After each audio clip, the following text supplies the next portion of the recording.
miles apart, but you still feel near. This is about the story of four friends, one snowy adventure, and a season full of magics. Different skies, but we share one moon. Counting down the days till I'm with you soon. Every call, every late night high puts a little bit of sunrise in my sky. Are you sure we can see everything? We'll try, but the best part isn't seeing everything, it's being together. I'm starving! Let's go find a place. I want some hot dog.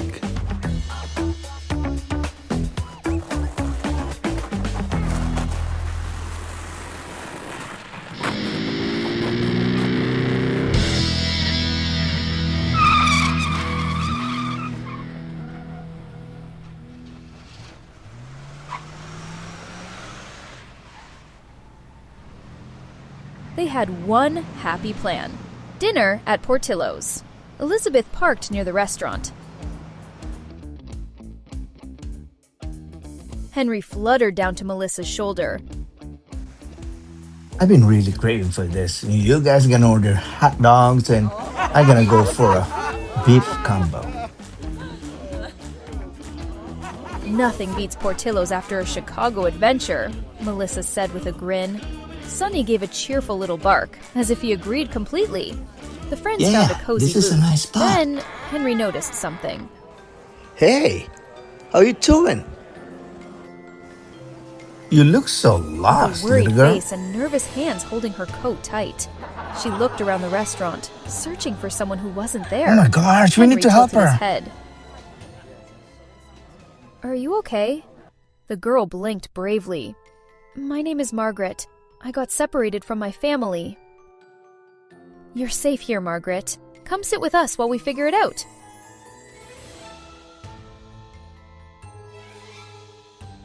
Margaret hesitated, then nodded. At the booth, Sonny rested his fluffy head on Our Margaret's order's lap, taking too and her long. worried I'm ready, mouth sleepy. finally turned into a small smile. And you know what? After that, it's so funny. We walk in the park. And then after that, they let me go. Oh my God, I wasted my time. Melissa giggled. Margaret giggled too. Little by little, the fear in Margaret's eyes began to fade. Elizabeth spoke softly. Margaret, do you remember where your family lives? Lamont. I know my address. Oh, really? Henry I used to fluffed his live there. bright red I have a feathers with friend there determination. named Danny and Jacob. Straight. Sonny wagged his tail. Elizabeth smiled. Then we'll take you home. Outside, Elizabeth led everyone back to the same glossy red Tesla sedan. She got into the driver's seat, just like always. Melissa my helped Margaret gosh! buckle in I safely. really know this Sonny place. Oh curled up my between them, God. and Henry perched where he could see the road. They drove from Chicago toward Lamont, Hey, passing the choking me. sparkling skyline, quiet neighborhoods, and familiar streets under soft nightlights. Look, guys, that is my house.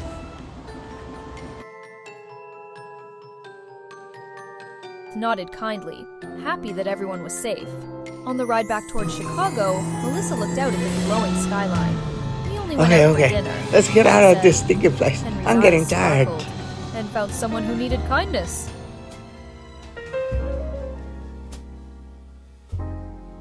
On a quiet winter morning in Chicago, little Melissa walked into Elizabeth's living room, holding her favorite blanket close to her heart. Outside, tiny snowflakes drifted down, covering the neighborhood in white. Elizabeth was in the kitchen stirring hot chocolate.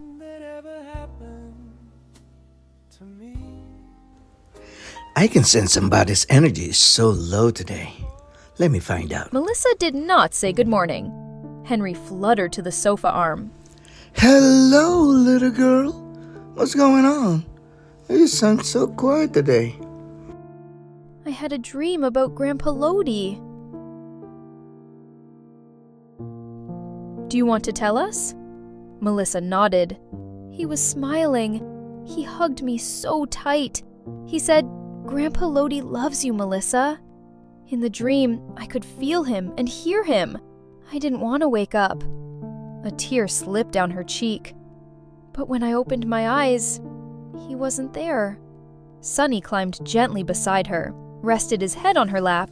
Don't worry, your grandpa loves you too. Melissa hugged him and cried into his soft white fur. Henry spoke softly, Your grandpa Lodi is always watching you. wrapped an arm around Melissa. Missing Grandpa Lodi means your love for him is still big. Tears do not mean love is gone. They mean love is still here. Melissa touched her heart. Here? Always, Elizabeth said. In every story you tell, every kind thing you remember, and every hug you give because he once hugged you. Henry chirped warmly. And there's a saying that each time you see a cardinal bird means someone is missing you. It could be your grandpa. Outside, snow covered Chicago like a peaceful blanket. Melissa looked at Henry, Elizabeth, and Sonny. Can we talk about Grandpa Lodi today? Of course, we can Every always day. do that. Elizabeth answered. So the four friends sat together, sharing hot chocolate, soft smiles, and happy memories. Melissa still missed Grandpa Lodi, but she did not feel alone.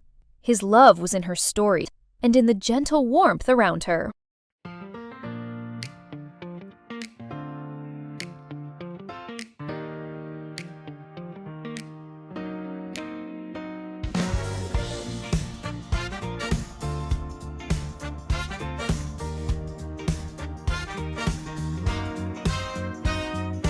Wake up, sun on my window.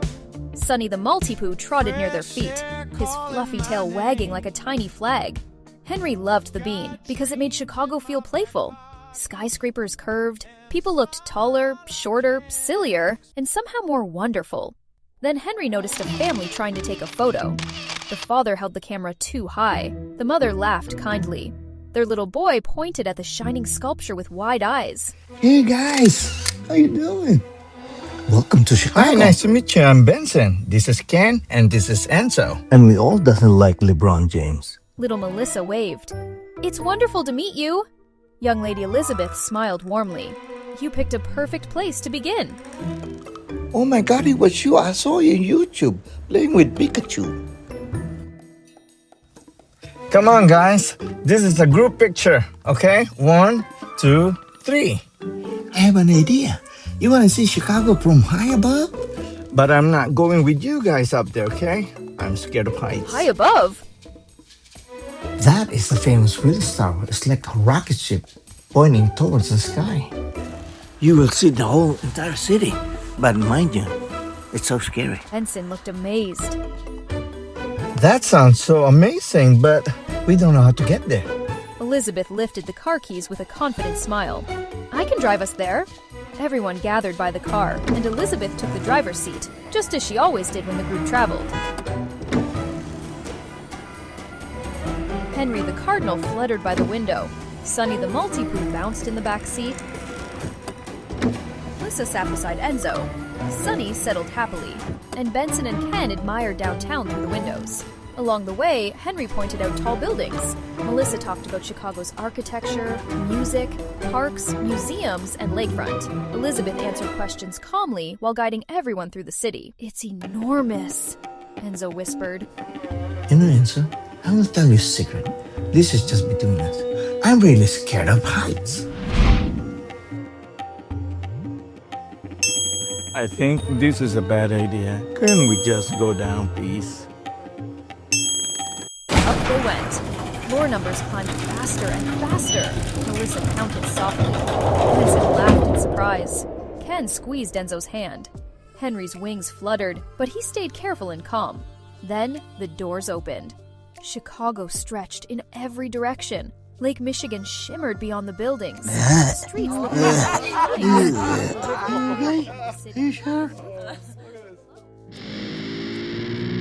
One of those December afternoons in Chicago when the whole city seemed to be keeping a secret. The sky hung flat and gray above the loop, and snow slipped between the buildings in thin, whispering sheets. Inside the rumbling L train, Elizabeth sat tall beside little Melissa, while Sonny, the fluffy white Maltipoo, stayed tucked near her boots. Henry the Cardinal perched by the frosted window, cardinal red feathers puffed against the chill. It feels so strange right now. Little Melissa pressed her mittens to the glass. Downtown feels different today. she whispered. Like everyone left at the same time. Sonny lifted his head.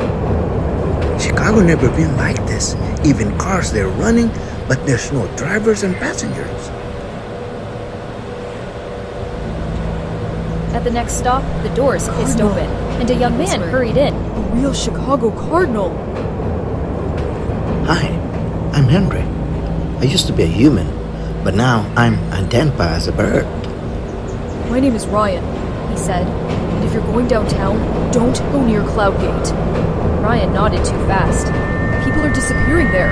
They walk up, look into the reflection, and then the reflection moves wrong. After Like that, real the person's gone? gone. Sonny's ears perked beneath his winter hat. No sound, Ryan said. No footprints, nothing. I saw a woman standing in front of it. Her reflection smiled before she did. Then it stepped backward into the metal, and she vanished. The train lights flickered. You know, Melissa moved I'm closer not to worried Elizabeth. about it. Henry's feathers rose. Reflections do not move first. Ryan leaned forward. That's why you have to stay away. The train slowed. Outside, snow swirled across the platform. Elizabeth stood. We're getting off. Did you hear anything I said? Yes, Elizabeth replied. That's why we're getting off. The doors opened. Frozen air swept through the car. Melissa turned to ask Ryan one more question, but his seat was empty. Sonny What the barked hell? softly. He's gone. He didn't leave. He left us. Henry flew to the seat. No footprints, no Mother sound, of father. nothing. He Elizabeth disappeared. stepped onto the snowy platform. Then the mystery started before we reached the bean. Outside, downtown Chicago was wrapped in eerie winter silence. Sidewalks were coated with snow. Streetlights glowed in golden halos. Tall buildings vanished into the gray sky, and every sound seemed swallowed before it could echo. Henry flew ahead in careful arcs, right against the storm. Sonny trotted close to Elizabeth. Melissa watched every dark window.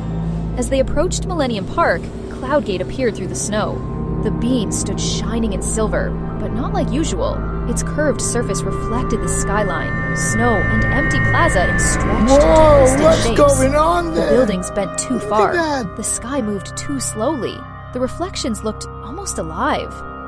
A voice cut through the wind.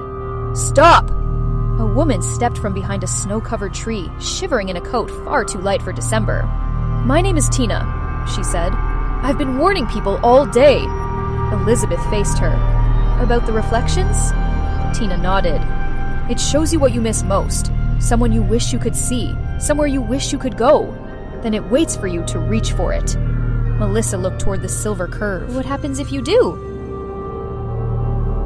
Your reflection leaves without you. Can we all just go home, please? Come on. Then Cloudgate shimmered. In the mirror, Melissa saw summer sunlight and herself laughing with Ryan, though she had only just met him. Sonny saw a cozy kitchen full of treats and blankets. Elizabeth saw a clear road safely home. Henry saw Chicago from above, golden and perfect, with no danger anywhere. For one tiny moment, they all wanted to step closer. Henry snapped his wings open. Wow, what His is the reflection did hell not going copy on? him. The false Henry stayed still, then turned its head slowly and smiled. Melissa gasped. His reflection is wrong! The false Henry tapped its beak against the inside of the metal.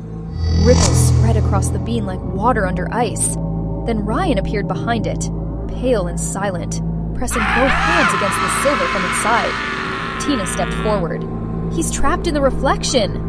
Elizabeth held her bare palm near the cold metal without touching it. Then there has to be a way in, and a way out. Henry studied the surface. The Cloudgate is the mirror of the city. It can imitate what it sees. Melissa's eyes brightened. So if we stop it from seeing us clearly?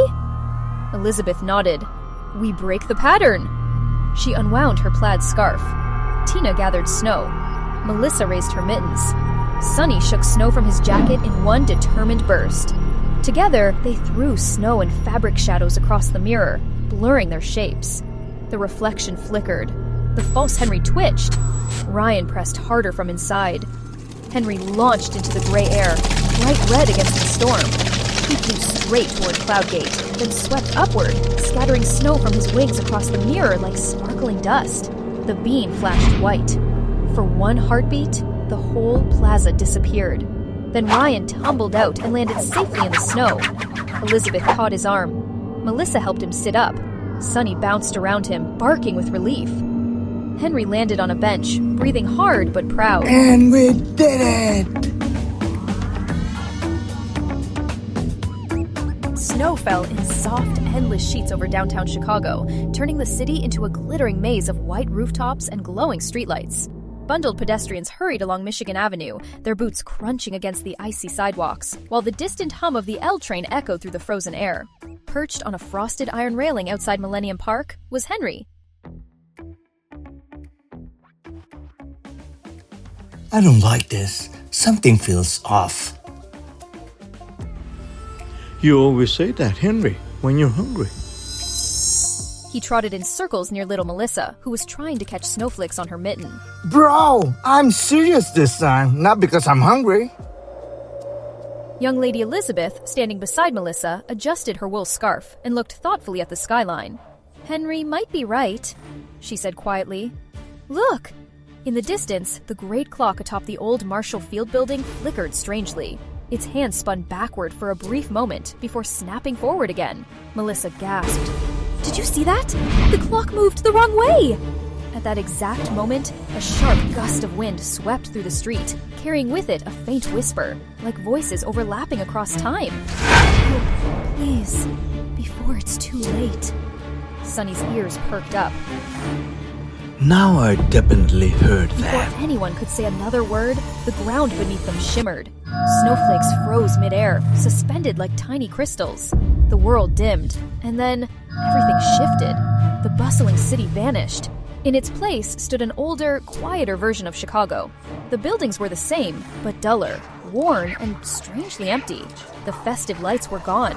No laughter, no music. Melissa clutched Elizabeth's hand. Where are we? Elizabeth took a slow breath. I think we're not in our time anymore. Henry fluttered upward, scanning the silent streets. Yes, we are in the future and it doesn't look good. Across the street stood a man sitting alone on a bench, shoulders slumped, staring at the frozen fountain. He looked familiar. Wait, Sonny said. that is Mr. Alden, who feeds a bird in Henry's the park. eyes widened. He always brings seeds when the food is scarce and feed the animal during the winter. He's alone. No birds, no joy. As if on cue, the whisper returned, clearer this time. If he gives up, everything changes. Melissa's voice trembled. What does that mean? Henry landed beside them. It means his choices matter more than we realize. Elizabeth nodded. If something happens that makes him stop caring, stop helping, it could ripple forward. Less kindness, fewer small acts, and this is what the future becomes. Wait, Sonny tilted his head. so are we gonna fix it? Henry gave a determined flap of his wings. We will fix it. The world shimmered again and snapped. They were back in the present. The city was alive once more, full of lights and laughter. Snow fell normally. The clock ticked forward. Across the park, Mr. Alden stood near a bench, holding a small bag of birdseed, but he looked hesitant, as if unsure whether to stay. A group of hurried people brushed past him, nearly knocking him over. The bag slipped slightly from his grasp. Oh no, Melissa whispered. This must be the moment. Without hesitation, Sonny dashed across the snow, barking cheerfully. He skidded to a stop in front of Mr. Alden, wagging his tail wildly. You have to do it. Henry You have to swooped feed the down and birds. perched on the man's shoulder. Are you my guardian angel? Melissa and Elizabeth approached, smiling warmly. Excuse me, sir, Elizabeth said. We just wanted to say, the birds really need you in the winter. Melissa nodded eagerly. Go make them happy. Mr. Alden looked at the bag in his hand, then at Henry, who chirped brightly. For a moment, doubt lingered in his eyes. Then it softened. Well, I suppose they do. He scattered the seeds across the snow. Within seconds, birds began to gather. Sparrows, pigeons, and more cardinals. Their wings fluttering in bursts of life. Henry chirped proudly. There it is. The moment that matters. The wind shifted again, but this time it felt warm. The clock tower chimed clearly, steady, and true. The future had changed. Melissa looked around, beaming. We did it! Sonny barked happily. Best fun Elizabeth adventure smiled, ever! watching the city glow under the falling snow. Sometimes, fixing the future isn't about big heroic acts, she said. It's about making sure kindness doesn't disappear. Henry puffed up his feathers. And making sure people remember why it matters. As the snow continued to fall over Chicago, the four friends stood together, knowing that somewhere ahead, the future was brighter because of one small moment they refused to let slip away. Elizabeth, little Melissa, Henry the Cardinal, and Sonny the Maltipoo returned to Elizabeth's cozy home. Outside, snow drifted past the windows like tiny feathers, and Christmas lights twinkled across the neighborhood. Inside, the living room glowed with candlelight, garland, and a beautiful Christmas tree covered in sparkling ornaments. Elizabeth hung her cream coat by the door and smiled. Melissa hurried to the rug with rosy cheeks. Sonny bounced in behind her, tail wagging in happy circles. Henry fluttered to the windowsill, his red feathers glowing in the tree lights. I still can't believe we helped Margaret find her family, Melissa said. Elizabeth poured warm hot chocolate into little mugs, with a tiny saucer for Sonny and a thimble-sized cup for Henry. That was Christmas magic, Elizabeth said softly, the kind people make when they choose to help. Sonny barked as if he agreed. For a while, the friends sat near the fire. Melissa shared her favorite parts of the day. Henry described the snowy streets from above. Sonny acted out the adventure with hops and spins, making everyone laugh. Then the house became very still. A soft thump echoed from the fireplace. Melissa froze with her mug halfway to her mouth. Henry tilted his crested head. Sonny's ears perked up. Another sound came What from is the that? chimney. A rumble, a jingle, and a puff of sparkling soot swirling into the fireplace. With a warm laugh and a shower of golden Christmas dust, Santa Claus stepped into the living room. Oh, ho, ho, ho, ho. Santa! Merry Christmas, everyone. And Sonny bounced around Santa's Hey, boots, Santa! wagging so How hard you his whole doing? body wiggled. I'm just having a little hangover. I hope I'm not interrupting the hot chocolate. Elizabeth smiled in wonder. Santa, you're really here, Of course, I'm here. Santa replied kindly. I heard four friends have been spreading kindness. I came here to thank you all The room myself. seemed to grow warmer. Santa looked at Henry first. Henry, you brave little cardinal. I noticed that you're always so very helpful. Henry puffed his red chest proudly. Santa turned to Melissa. And you, dear Melissa, your kindness shine wherever you go. Melissa smiled shyly. Then Santa knelt beside Sonny. And you, my loyal little friend. Your joy is a gift by itself. Sonny licked Santa's mitten. Finally, Santa faced Elizabeth. And you, Elizabeth, you guide your friends with patience, wisdom, and love. You help them to believe of what you can do. Santa opened his magical red sack, and silver sparks rose like fireflies. For the heart as generous as yours. He handed Henry a tiny golden compass ornament. This will guide you when they need the helping But wings. What am I gonna do with that? Next, Santa placed a sparkling snowflake necklace around This will Melissa's neck. remind you to keep on believing, even you feel the world is too big. For Sonny, Santa fastened a red and green Hey, collar with a Santa, little silver you're bell. probably not gonna see me next year. I want cell phone. Shut up, Sonny. Last, Santa handed Elizabeth a glowing lantern decorated with tiny stars. This lantern will remind you that kindness can light the way, and sometimes a one small light is enough to find someone's home. Elizabeth held it close as its golden glow filled the room. The four friends thanked Santa with joyful hearts. Remember, Christmas is not only one day each year. And every time you choose kindness and generosity, Christmas lives on. He lifted his red sack over one shoulder. On an empty street. Oh, oh, oh, hasta la vista, baby. In downtown Chicago was finally over. The last clue had been found, the last question answered. And as snow drifted between the glowing buildings, Melissa, young Lady Elizabeth, Henry the Cardinal, and Sonny the Maltipoo stood together in the hush after a great adventure. For a moment, nobody spoke. Chicago's cold, but my heart burns true no matter. "There's only one way to celebrate," she said. "Let's go to the Bean."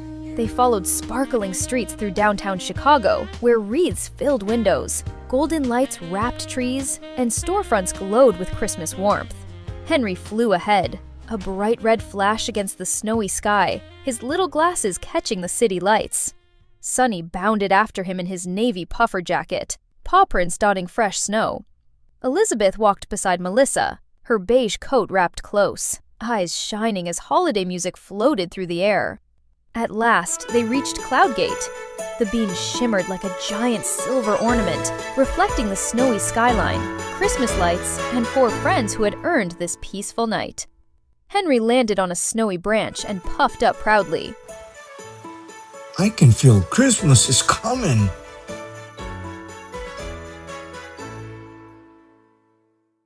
"It feels like we're inside a snow globe!" Sonny barked with joy and chased snowflakes in circles, leaping as if each one were magic. Hot, hot, hot, hot. Soon, the friends gathered close with steaming cups Coffee in hands and paws. cheer. They watched families take pictures, heard bells ring in the distance, and saw the Bean turn every light into a dream. The mystery was behind them now. No puzzles, no secrets, no running through the cold. Only snow, Christmas, and the quiet happiness of being together. Please make a snowman? Please. A Christmas snowman beside Cloudgate sounds perfect. Yay, we're gonna do a snowman. Woo, cool. Sonny barked. "Then we better hurry." Elizabeth smiled warmly. Then I'll supervise everything because I'm the best snowman maker in Chicago. Melissa rolled the first round part, while Sonny nudged from behind with his tiny paws. He pushed so proudly that he slipped, popped back up, and pretended he meant to do it. That's my idea. "You absolutely did," Melissa giggled. Elizabeth shaped the middle section with steady hands. Because she was taller than the others, she reached easily to set the head in place. Henry circled once, then tilted his head. Where's the freaking face? Is it at the back? Oh my god. It's time to give him a face. Melissa searched her pockets. "I have 2 little buttons." Sonny sniffed near a planter and returned with a small, smooth stick. And I found his testicles. Elizabeth placed the buttons for eyes, then set the stick in the middle. There. Now we're ready to present him to the city. But he needs a name. Melissa looked at Cloudgate, then at the snowman's proud, round shape. "Let's call him Silver Sam, because he stands beside the Bean." Sonny barked with Wow, approval. Silver Sam, the guardian of the city. Everyone laughed. They decorated Silver Sam with a scarf, then stood back to admire him.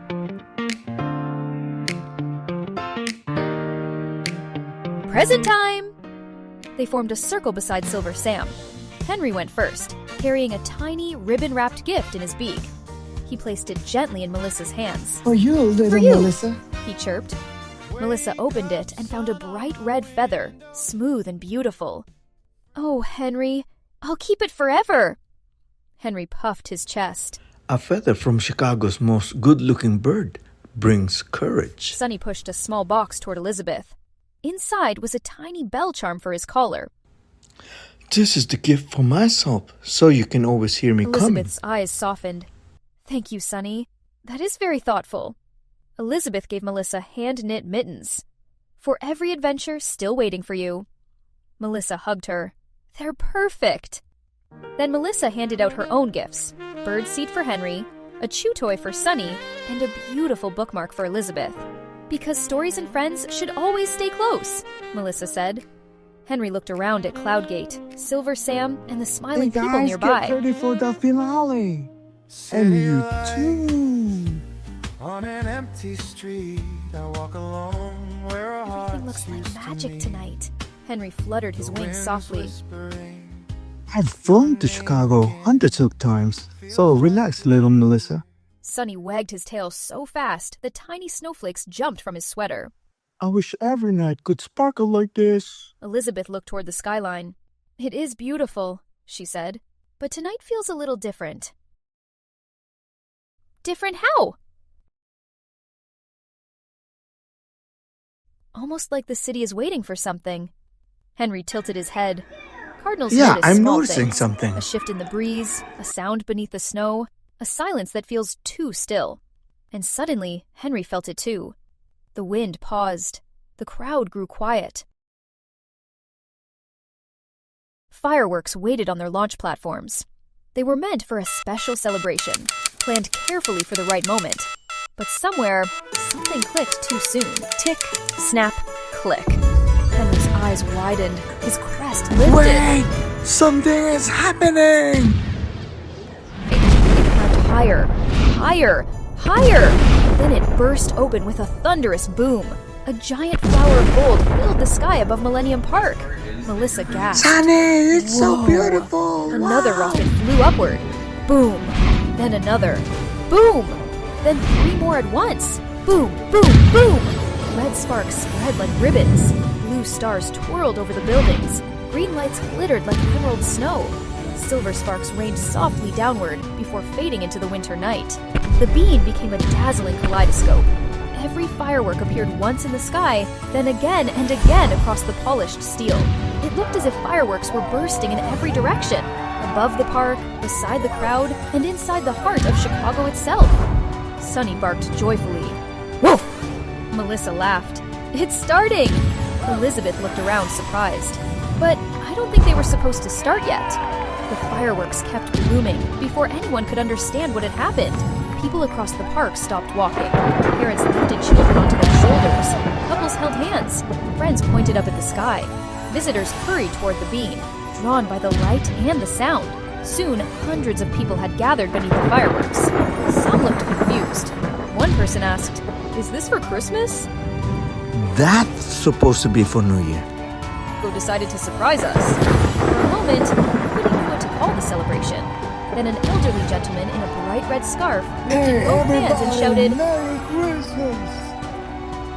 "Wow, it's so beautiful. Merry Christmas and Happy New Year!" read through the crowd. Merry Christmas! Merry Christmas! Merry Christmas! Little Melissa waved to strangers. Merry Christmas! Henry hopped closer on the railing and flew smoothly into the air. His red feathers caught the golden light, then the blue light, then the silver light, until he looked like a tiny flying spark of joy.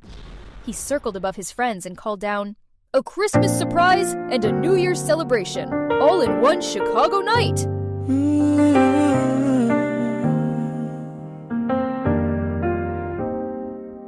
Snowflakes dance on rooftops white. Candles shine through Christmas night.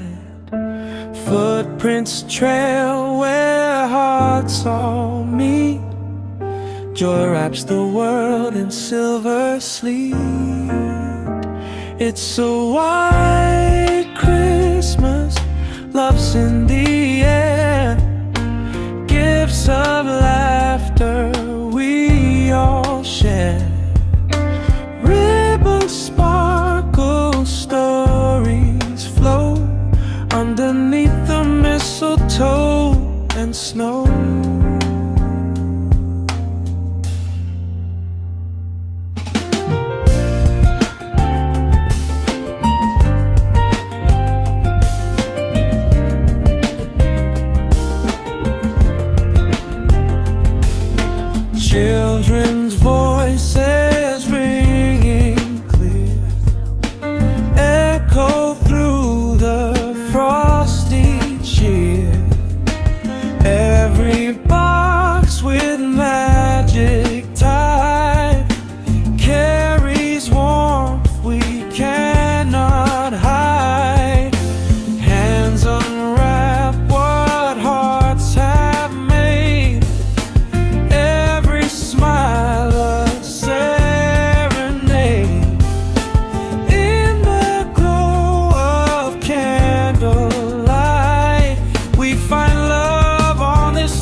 Miles apart, but you still feel near. Your voice in my phone is my favorite atmosphere. Different skies, but we share one moon. Counting down the days till I'm with you soon. Every call, every late night high puts a little bit of sunrise in my sky.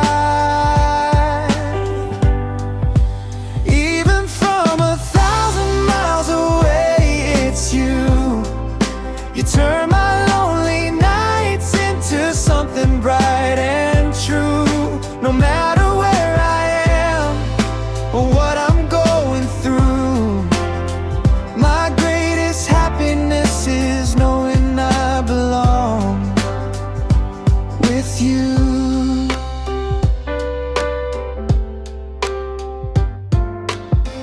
Pixelated smiles on a blurry screen, but the way you say my name feels like a dream.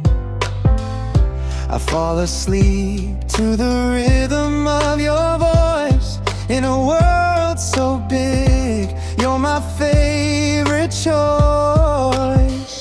Every glitch, every drop call line still can't break what's yours and mine. Even from 1,000 miles away, it's you. You turn my lonely nights into something bright and true. No matter where I am or what I'm going through, my greatest happiness is knowing I belong with you.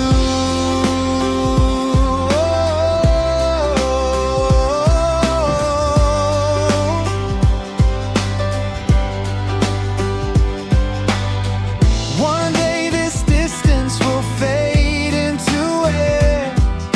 I'll run into your arms like I've always been there. But until that moment, this love pulls me through. 'Cause every beat of my heart is traveling to you.